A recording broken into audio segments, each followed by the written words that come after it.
Bienvenue dans la saison 2 d'Akiba Plat, le podcast local à l'accent chantant pour cultiver le bien-être et la joie de vivre au quotidien.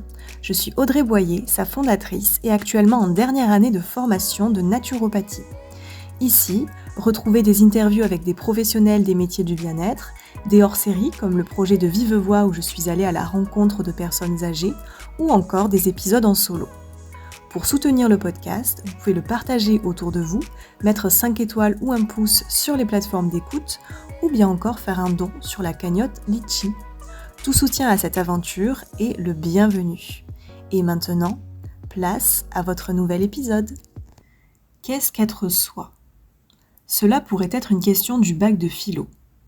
Vous avez 4 heures.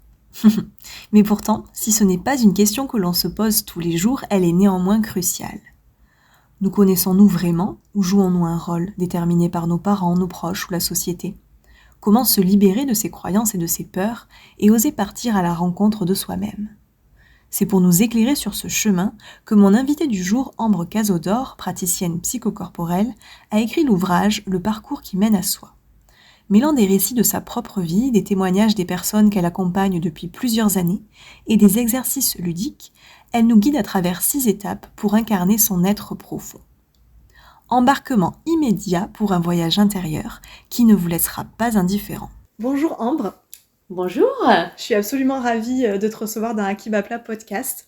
Alors on va parler de ton nouveau livre, Le parcours qui mène à soi, paru aux éditions Quintessence. Mais avant ça, pour les personnes qui ne te connaissent pas, est-ce que tu pourrais te présenter et nous dire comment tu en es arrivée à devenir praticienne psychocorporelle ? Ok, très grande question.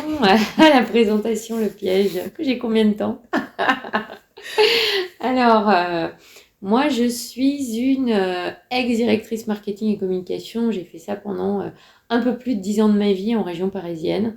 Et je crois que depuis toute petite, je savais que c'était pas ce que j'avais envie de faire. J'ai plutôt, en tout cas pendant ces années-là, fait ce qui était attendu de moi, on va dire par mon père principalement.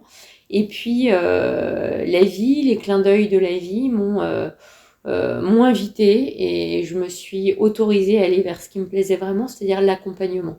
Donc ça s'est fait en plusieurs phases. D'abord une rencontre avec mon mari, qui m'a permis de me plonger dans le grand bain, d'aller en Équateur, là où vraiment, je suis sûre qu'il n'y a pas de hasard, c'est le milieu du monde, au niveau vraiment planétaire, et on dit souvent que l'Équateur, c'est l'endroit où tu te réalignes, où tu te recentres. Et moi, j'ai vraiment opéré un énorme travail de nettoyage là-bas. Et alors, ça faisait très longtemps que je me faisais accompagner, moi d'abord, dans l'autre sens. Je crois que pour pouvoir accompagner les gens, il faut déjà avoir avancé soi-même, parce que tout part de soi.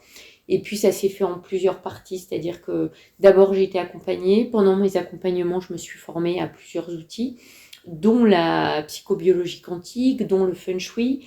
Et puis en Équateur, je me suis formée un petit peu aux constellations familiales.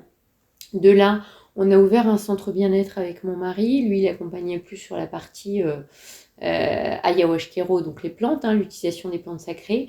Moi, j'étais formée à la naturopathie avec une école canadienne à l'époque. Et puis, très rapidement, je me suis rendu compte que la naturopathie, c'était fantastique, mais que les gens qui venaient consulter en naturopathie, ils venaient vraiment souvent pour des problématiques de poids, etc.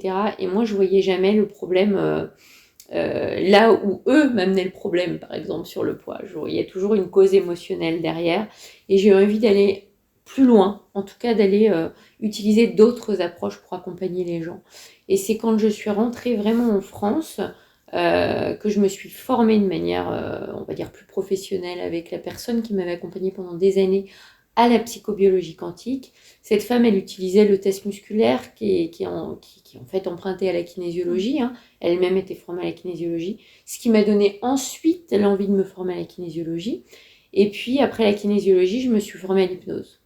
Et tout ça, en fait, tu vois, je dirais qu'entre les outils, les accompagnements que j'avais reçus, je parle pas d'Access Bar, donc je me suis formée aussi en rentrant en France, où je suis devenue formatrice à un moment donné. J'ai mis tout ça dans un grand panier, puis j'ai créé mon approche à moi, sous la casquette de praticienne psychocorporelle. Voilà, je sais pas si ça répond à ta question. Si, bien sûr, puis on a l'impression que tu as vécu plusieurs vies en une C'est seule. ce que je dis toujours, que j'ai mis une vie en une vie, quoi, tu vois, ouais. Alors, tu es aussi l'auteur de plusieurs ouvrages, Mhm. comme 60 ficelles anti-stress pour apprendre à lâcher prise, Ouais. Parents ados, comment se parler sans déclencher la Troisième Guerre mondiale, Mhm.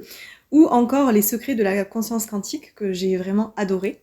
Merci. Qu'est-ce qui t'a poussé à écrire ce nouveau livre, donc Le parcours qui mène à soi? Alors, c'est une question qui n'est pas évidente. Ce qui m'a vraiment poussée, je pense qu'on n'a jamais la réponse à ce qui nous pousse vraiment, parce que la plupart de nos motivations, elles sont inconscientes. Je crois que d'abord, j'avais envie de faire passer le message de c'est quoi la thérapie brève, tu vois, parce que souvent les gens ils ont peur de rentrer en thérapie. Pour eux, thérapie ça rime avec psychanalyse, psychothérapie. On se dit, allez, je vais aller sur le divan ou un canapé, je vais raconter ma vie, et puis ça va durer combien de temps? Et on sent que c'est un frein, une peur. Donc, moi, déjà, les gens qui viennent me voir, je leur dis toujours.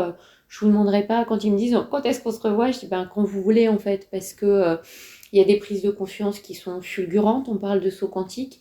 Il y a des prises de conscience qui sont un petit peu plus longues parce que, de manière générale, la prise de conscience, elle peut être instantanée. Et la descente, je dirais, dans l'étage de l'inconscient, elle se fait à un autre rythme parce que, voilà, c'est pas le même rythme entre le conscient et l'inconscient. On parle souvent des 21 jours ou des 40 jours dans la religion.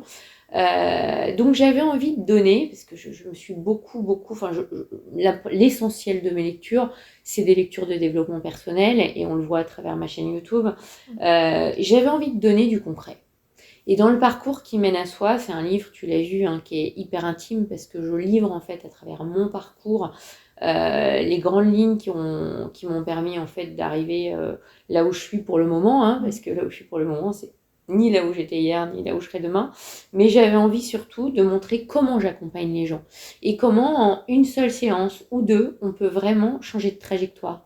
On peut changer de ligne, tu vois, de ligne quantique. Et je trouve que dans la kinésiologie, parce qu'à un moment donné, c'est vraiment ce qui m'intéressait, tu vois, le plus, puisque je m'y suis formée, je trouvais que ça manquait d'ouvrages. Et dans les ouvrages de kinésio, je trouvais que c'était trop, comment dire, académique. Je trouvais qu'il n'y avait pas assez de c'est quoi la kinésio, comment. Alors évidemment, un kinésiologue, tu vas aller voir un kinésiologue, puis un autre, tu n'auras jamais la même séance sur la même problématique, parce qu'on voit chez l'autre que ce qu'on a en commun, donc chaque séance est unique. Mais voilà plusieurs raisons qui m'ont poussée à écrire ce livre-là. Et dans cet ouvrage, tu nous invites donc à cheminer pour incarner notre soi, de partir à la rencontre de notre être profond. Ouais. Et donc, comme tu dis, tu y mêles des témoignages donc de ta propre vie, donc des récits tirés de ta propre vie, mais aussi des témoignages de personnes que tu as accompagnées. Ouais. Et voilà, il y a aussi des exercices pratiques. Et donc, dans ce livre, en fait, tu détailles 6 étapes pour incarner son être profond, dont la première qui est se libérer des réalités qui nous enferment. Alors, qu'est-ce que tu veux dire par là? Est-ce que ça veut dire que nous sommes tous emprisonnés, quelque part? Alors, est-ce qu'on est tous emprisonnés? Je te dirais oui, c'est pas très positif de voir les choses comme ça. On est emprisonné par nos filtres, par nos croyances. En fait, on est limité à travers nos 5 sens. Donc nos 5 sens, évidemment, ce que je vois, ce que j'entends, ce que je ressens, ce que je peux goûter, etc. On le sait aujourd'hui dans la nature, il y a de plus en plus de recherches qui montrent par exemple l'intelligence du poulpe. Le chien, il va capter des ultrasons que l'être humain ne va pas capter, donc déjà on est limité. Et puis ensuite, c'est comprendre que cette première étape, elle aborde vraiment la notion de filtre qu'on met sur sa réalité. En fait, en général, on regarde depuis un seul point un angle de vue, tu vois. Moi, je prends souvent un exemple tout bête, c'est celui de te dire, bah tiens, regarde par la fenêtre, qu'est-ce que tu vois? Et il est évident que limité par tes 5 sens, tu vas voir des choses que je vais pas voir et inversement. Et en fait, quand tu accompagnes les gens à regarder depuis un autre angle de vue, bah, ça change tout. La plupart des gens, ils ont l'impression qu'en regardant depuis un angle de vue qui est perçu comme un problème, moi je leur dis souvent, mais en fait nos problèmes sont nos solutions. Mais ils ne le voient pas comme ça. Et ça déjà, ça change tout. C'est prendre conscience aussi, ça j'en parle davantage dans mon livre précédent, que tu as mentionné tout à l'heure, sur les clés de la conscience quantique, c'est prendre conscience que on voit qu'une infime partie de la réalité et que finalement, nos croyances créent notre réalité. Et 90% de nos croyances sont inutiles, répétitives, et donc répétitives en boucle. Et j'ai oublié le troisième mot, mais peu importe. Quand tu prends conscience de ça, bah forcément, quelque part, on est enfermé dans une réalité. Et je conseille souvent un livre que j'ai adoré. Tu me parlais des livres que j'ai adorés en introduction. Il y a un livre que j'ai beaucoup aimé de Christian Flech qui s'appelle Le monde extérieur n'existe pas. Et moi, ça a été une révélation de plus, ce livre, notamment dans mes accompagnements, pour prendre conscience que, bah ouais, en fait, on voit qu'une toute petite partie, et plus on a alors non pas vraiment des croyances, mais carrément des convictions, t'as des gens, quand tu leur montres que, ben non, c'est qu'une croyance, parce que qui peut détenir la vérité, ils te disent, mais non, tu vois bien, en fait, ça c'est l'histoire de magie. Bah oui, en fait, puisque tes croyances créent ta réalité, plus tu as une croyance qui est ferme, plus tu vas lui donner de la matière, et là où va notre attention, l'énergie suit, plus tu es en train de densifier cette énergie qui crée ta matière, donc ta réalité. Et donc les croyances, ça peut venir de l'éducation qu'on a reçue, de la société. C'est ça les filtres, c'est exactement ça. Les gens en qui on a mis toute notre foi, notre éducation, elle va forcément conditionner nos croyances, puisque nos premiers modèles, c'est quand même nos parents, et puis nos expériences de vie. Quand par exemple, tu conduis une voiture, tu as un accident, là où pendant des années, tu as mis la voiture comme un symbole de liberté, de mon point de vue c'est le cas, si demain, si la veille tu as eu un accident de voiture plutôt, et que la voiture pour toi devient un symbole de c'est hyper dangereux, ça va devenir une croyance qui peut forcément, de façon répétée, devenir ta réalité, parce que tu vas toujours te focaliser sur le fait que tu vas entendre des accidents de voiture et tu vas matérialiser cette réalité-là. C'est un peu comme quand tu es enceinte et que tu vois des femmes enceintes partout. Tu vois. C'est ça.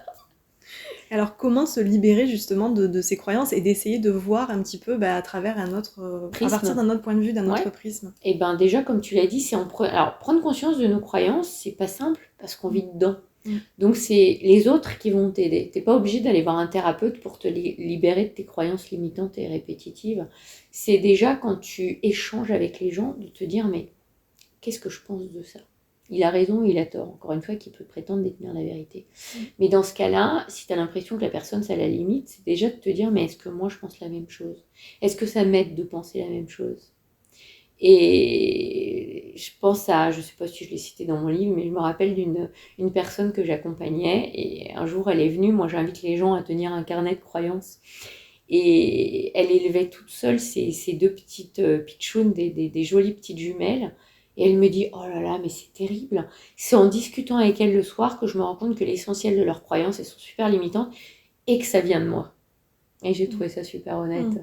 Et c'est génial, en fait, d'en prendre conscience avec ses enfants pour leur dire, non, mais là, je vous ai peut-être dit une bêtise, quoi. Puis c'est pas que ça. Puisqu'on vit dans un monde polarisé, en fait, il y a toujours deux pôles, quoi. Puis justement, t'en parles aussi dans ton livre et dans des livres précédents de ce fameux point zéro et de cette idée en fait de voilà, c'est pas tout blanc ou tout noir, il peut y avoir un entre-deux. C'est ça. Voilà. Ouais, c'est quelle face je choisis de nourrir et de prêter attention et ça change tout. Alors, on va pas pouvoir détailler les 6 étapes dans ce podcast et du coup, j'invite vraiment les personnes qui nous écoutent à se procurer ton livre. Mais est-ce que peut-être tu peux nous parler de l'étape 4 qui est de harmoniser nos relations? Alors, en quoi le fait d'harmoniser ces relations, ça permet d'aller à la rencontre de soi-même? Parce qu'on dit voilà, qu'en rencontrant les autres, on rencontre aussi une part de nous-mêmes. C'est une très bonne question. C'est une très très bonne question. En fait, l'homme, c'est un tout qui est interconnecté avec le reste. Tu l'as compris dans le livre sur la physique quantique. L'homme, c'est un tout, puisqu'à 99,9999%, on est de l'énergie, donc autant dire presque 100%, qui fait partie d'un tout, donc cet univers. On est relié donc à tout, et c'est hyper important, à mon sens, aujourd'hui, grâce justement au fait que la physique quantique, elle permet de prouver aujourd'hui qu'on est énergie à 99,99%.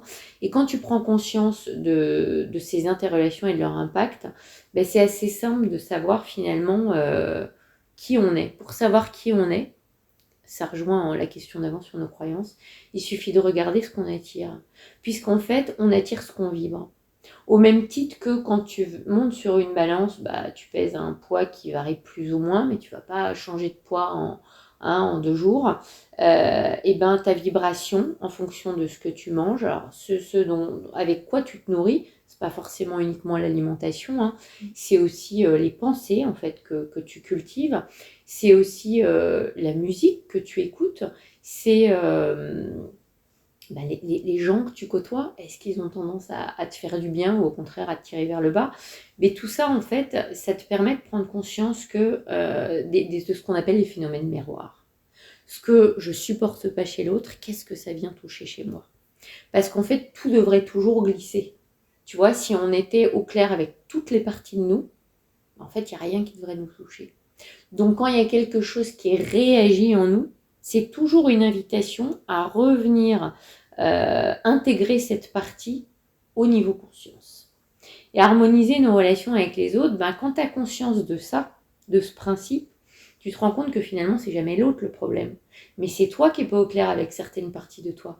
Alors, soit parce qu'elles ont été jugées à un moment donné, tu vois, dans ton éducation, faut surtout pas être comme ça. Donc, je sais pas, moi, par exemple, faut être généreux, donc il faut surtout pas être pingre. Mais du coup, tout ce qu'on va voir qui va résonner avec l'image de l'avarice, ça va être je supporte pas ça. Et quand on va dire, oui, mais finalement, ça parle de toi. Ah non, tu peux pas dire ça, parce que moi, je suis celui qui donne ma chemise. Mais oui, mais si t'es celui qui donne ta chemise, c'est que t'as bien mis cette partie-là en déni parce que tu veux pas l'avoir.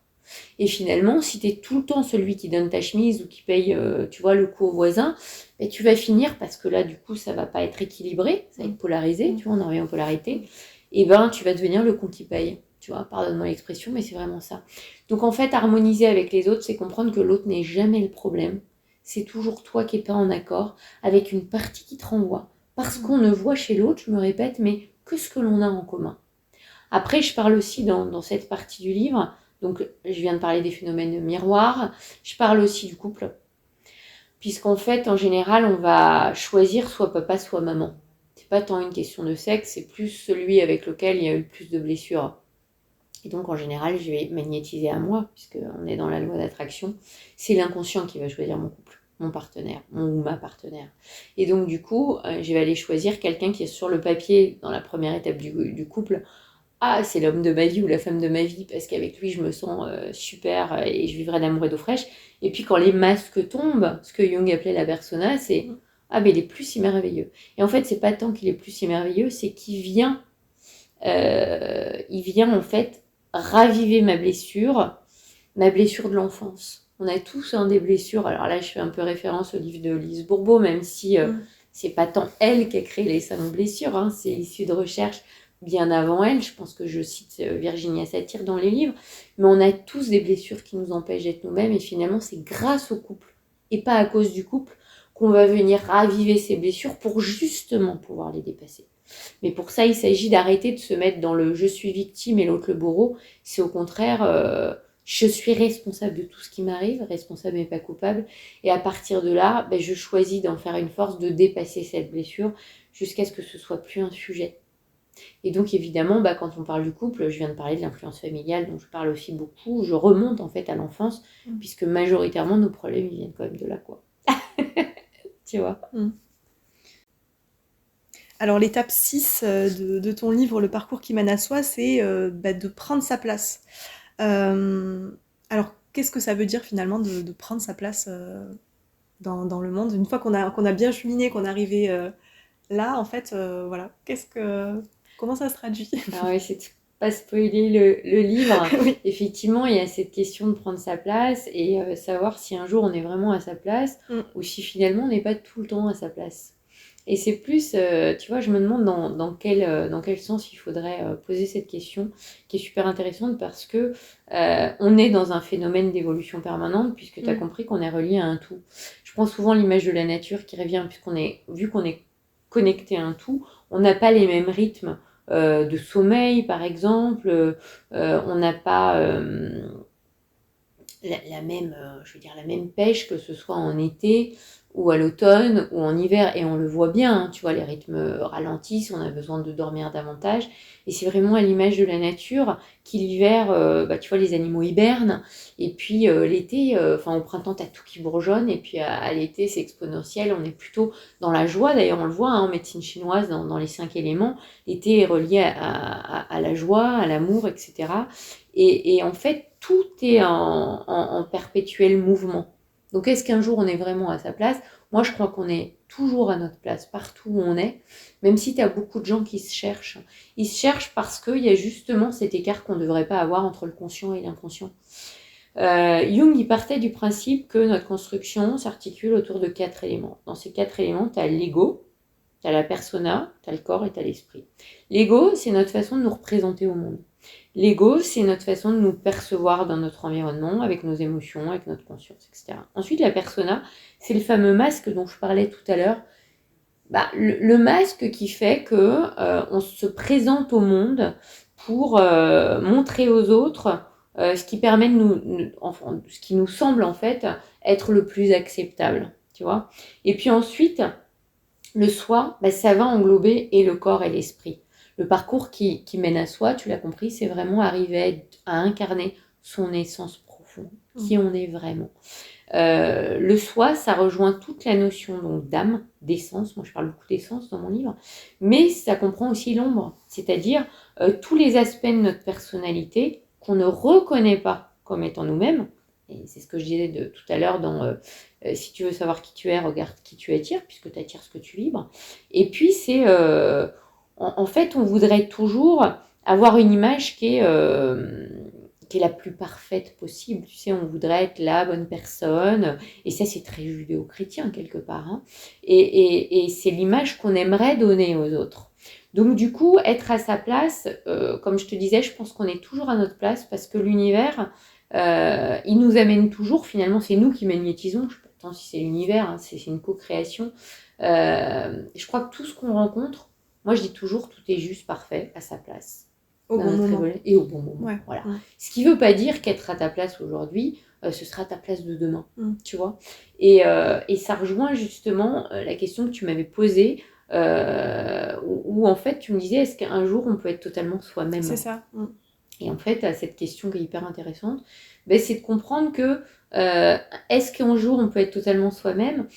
Vu que tout est en évolution permanente, j'ai l'impression que cette question, ça voudrait dire, est-ce qu'un jour, il y aurait l'idée qu'on puisse atteindre un endroit où il y a quelque chose d'immuable ? Je ne crois pas, puisque tout se réactualise sans cesse. C'est-à-dire qu'en fait, à chaque instant, tout bouge sans cesse, et je te dirais même qu'on n'est jamais dans l'instant présent. Tout le monde parle de l'instant présent, mais déjà notre regard, quand je te dis qu'on est limité par nos 5 sens, on est déjà en retard sur ce qu'on a déjà perçu par d'autres sens, tu vois, dans ce que nous ramène l'œil. Donc là, je vais un peu loin quand je parle de tout ça, mais en réalité, quand tu pars du postulat que nos croyances créent notre réalité à chaque instant et que tout bouge sans cesse, quand tu sais qu'on est un tout, ça veut dire qu'on a toutes les qualités et tous les défauts à la fois. Et donc, du coup, moi, je crois profondément que être soi, ça n'a rien à voir avec cette fameuse bonne personne qu'on aimerait être. Moi, je sais que je suis capable d'être gentille, mais je suis capable aussi que je sais que je suis aussi capable de ne pas être sympa, donc d'être méchante, tu vois, d'être le contraire à la polarité. Je sais que je suis capable d'être attentionnée, comme je suis capable d'être égoïste. Et en fait, tout ça, c'est OK. Alors, la vraie question, est-ce que ce serait pas plutôt se demander, mais c'est quoi être soi-même, tu vois ? Et depuis mon point de vue, être soi-même, en fait, c'est vivre à chaque instant en accord avec qui je suis. C'est-à-dire qui je suis dans mon rapport à la vie, qui je suis dans mon rapport à l'amour, qui je suis dans mon rapport au travail, qui je suis dans mon rapport à l'argent. Et donc, c'est ça, qui je suis au plus profond de moi. Et ça, tu vois, je crois que ça bouge sans cesse. Parce qu'à chaque prise de conscience, je peux me dire, tu vois, là, non, c'est plus juste pour moi de faire ça. Parce qu'aujourd'hui, ça ne me correspond plus, puisque tout bouge sans cesse. Ouais, puis on en revient aussi aux croyances, de se dire, en fait, je faisais ça parce que je pensais que c'était moi, mais est-ce que vraiment c'est moi ? Exactement. Et donc, c'est faire dans quel espace je fais les choses. Tu vois, il y a des choses qui sont jugées comme étant des défauts. Il y a une liste interminable dans mon bouquin de ce qui est vu comme des défauts et des qualités. Tu vois, finalement, l'agressivité, c'est souvent vu comme un vilain défaut, et pourtant, on en a besoin. On en a besoin parce que l'agressivité, c'est une émotion qui est dérivée, par exemple, de la colère et de la peur. Et en fait, la colère, c'est ce qui va permettre à un moment donné de dépasser sa peur pour pouvoir dire un non face à une autorité. Donc, c'est hyper utile. Donc, tu vois, la personne qui va justement utiliser son agressivité pour défendre son gamin, par exemple, ça va être extraordinaire et elle va être applaudie. Par contre, si tu utilises ton agressivité gratos devant ton gamin qui est tout gentil, qui rentre de l'école, mais t'es crevé, tu t'en prends à lui, effectivement, ça peut être vu comme un vilain défaut. Et c'est ça, en fait, qui je suis vraiment, qui j'ai envie d'être, est-ce que j'incarne mon soi profond, c'est en fait être capable de te regarder dans la glace tous les matins et de te dire, là en fait, dans ce que je fais, dans ce que je suis, c'est en accord avec mes valeurs, avec ce que je crois, avec ce que je veux. Je crois que c'est ça en fait. Et ça demande un vrai travail sur soi. Ça demande d'être attentif en fait. Ouais, d'être attentif quoi. Et en même temps, j'ai envie de te dire, il ne s'agit pas toujours de dire est-ce que ce que j'ai fait c'est bien, pas bien, parce que sinon on se limite à notre mental. Moi je dis souvent, le mentalement, le corps c'est tout, c'est arriver aussi à se lâcher la grappe et retourner dans le corps, parce que c'est soi le corps en fait aussi, hein, tu vois. C'est retourner dans cet espace du cœur qui est dans le corps, et lâcher ce mental qui est hyper prédominant. Et tu vois, j'interviewais ce matin justement un auteur qui s'appelle Seymour Bruxelles et qui reprenait une image très connue qu'on utilise en médecine chinoise. Tu vois, le mental, c'est le singe qui s'agite dans sa cage. Et arriver à remettre du souffle en fait, du calme. Et pour ça, il y a beaucoup de pratiques qu'on peut conseiller. La cohérence cardiaque, la méditation, je reviens dans le corps, je souffle. Tu sais, quand on dit à quelqu'un, c'est bon, respire. Ouais. Merci Ambre. Est-ce que tu as quelque chose à rajouter avant qu'on conclue cette interview? Peut-être un grand merci à toi de faire connaître des auteurs comme moi, de mettre en avant des gens de la région qui accompagnent, parce qu'on en a besoin. On en a vraiment besoin. Des actus particulières, je continue moi à accompagner en individuel. Maintenant je donne également des cours à l'heure où je mélange yoga, brain gym, qui est une branche de l'édukinésiologie, certains mouvements inspirés du Qigong, en fait tout se rejoint, tu vois. Des conférences dans ma tête qui germent, toujours des stages sur l'enfant intérieur, 1 à 2 fois par an. Et puis un tout nouveau livre que j'ai sorti là pour Noël qui s'appelle Tsunade à la rencontre des émotions, qui est plutôt pour un public ado. Super. Merci beaucoup. Merci à toi. À très bientôt. Merci. C'était Akiba Plat, le podcast local à l'accent chantant pour cultiver le bien-être et la joie de vivre au quotidien. Pour retrouver toutes les actualités et connaître le nom des prochains invités en avant-première, abonnez-vous à la page dédiée sur Facebook et Instagram. Prenez soin de vous.